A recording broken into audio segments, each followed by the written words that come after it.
Hey everyone, good morning from Katra.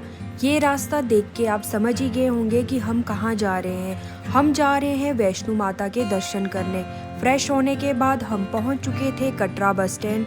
Bus stop के left side यात्री पंजीकरण कक्ष है, जहां से सभी यात्रियों को पंजीकरण करवाना अनिवार्य होता है। हमने भी अपनी यात्रा का पंजीकरण करवाया और बस स्टैंड से ऑटो पकड़कर यात्रा के एंट्री गेट तक पहुंचे। ऑटो वाले ने हमसे 150 रुपये चार्ज करा। यात्रा के एंट्री गेट पर पहुंचते ही सामने टीवी पर देखी हमने वैष्णो देवी से चल रही लाइव आरती।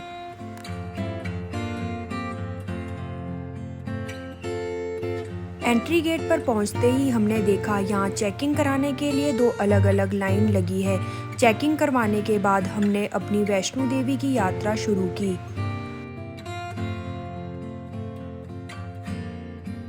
थोड़ा सा आगे चलने पर हमने देखा यहाँ का घोड़ा पॉइंट, जहाँ से आप वैष्णो देवी जाने के लिए घोड़े बुक करा सकते हो। यहाँ कुछ यात्री को ऐसा करते हुए आप देख भी सकते हो। थोड़ी दूर चलते ही हम पहुँच गए थे बाणगंगा। बाणगंगा वो पवित्र जगह है जहाँ त्रिकुटा पर्वत की चढ़ाई करते हुए हनुमान जी को प्यास लगने की वजह से माता रानी ने बाण चलाकर गंगा को प्रकट किया था और यहाँ पर अपने केश भी धोए थे। यात्रा करते हुए यहाँ हमने सनराइज होते हुए भी देखा और उसके बाद हम पहुँच गए थे चरण पादुका मंदिर। आशीर्वाद लेने के बाद हमने अपनी यात्रा कंटिन्यू की और शॉर्टकट रास्ते के लिए सीढ़ियों का सहारा लिया। अगर आप हार्ट पेशेंट हो तो आपको सीढ़ियों से जाना अवॉइड करना चाहिए।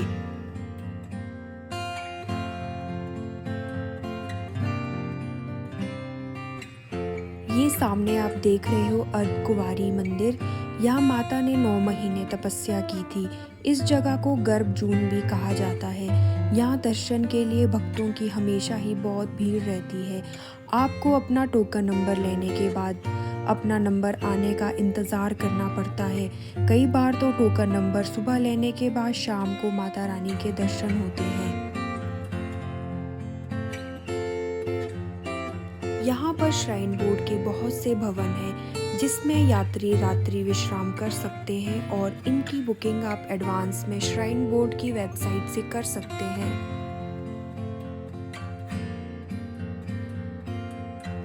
अब अपनी यात्रा शुरू करते हैं अर्धकुमारी से भवन तक की। रास्ते में जगह जगह बैठने के लिए बहुत अच्छी सुविधा है। चलते चलते हमने यहाँ पर बहुत अच्छा नज़ारा देखा, जहाँ बंदर बिल्कुल इंसान की तरह आराम से पानी पी रहा था।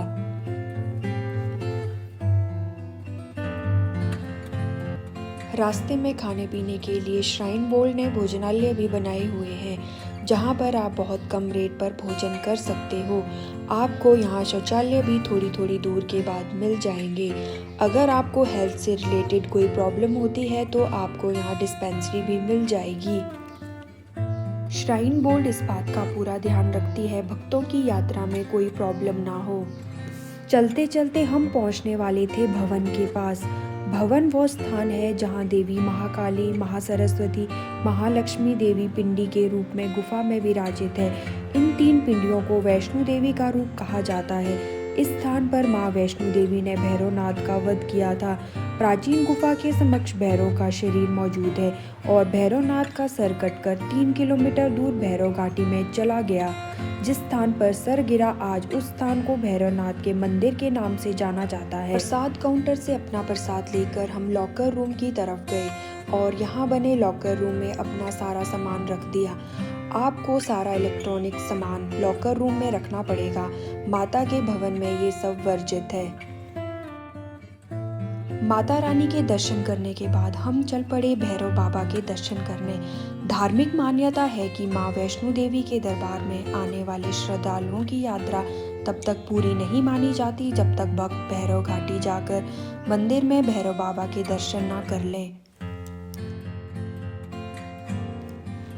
भवन से भैरव घाटी के लिए आप पैदल या रोपवे का सहारा ले सकते हो। हमने पैदल चलने का फैसला लिया और यहाँ के आसपास के व्यूज को एंजॉय किया।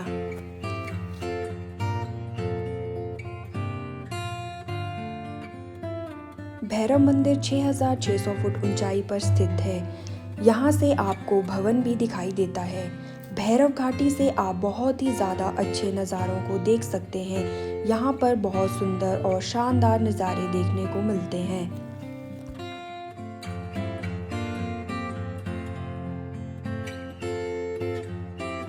भैरव बाबा के दर्शन के बाद हमने बाबा जी की विभूति ली और वापसी का अपना सफर शुरू कर दिया।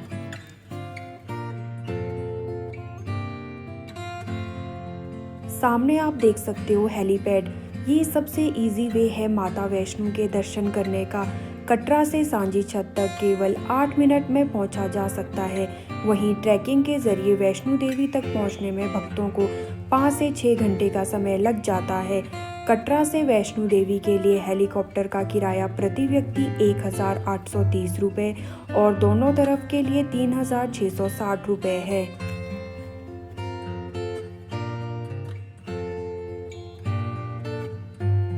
ये सामने आप देख सकते हो कटरा का टॉप व्यू, जो कि बहुत सुंदर नज़र आ रहा था।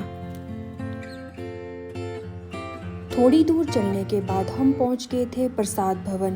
प्रसाद भवन में प्रसाद लेने के बाद हमने अपनी यात्रा को कंटिन्यू किया और रास्ते में नज़र आए हमें कुछ पक्षी। करते हैं इस वीडियो को यहीं ख़त्म। जय माता दी।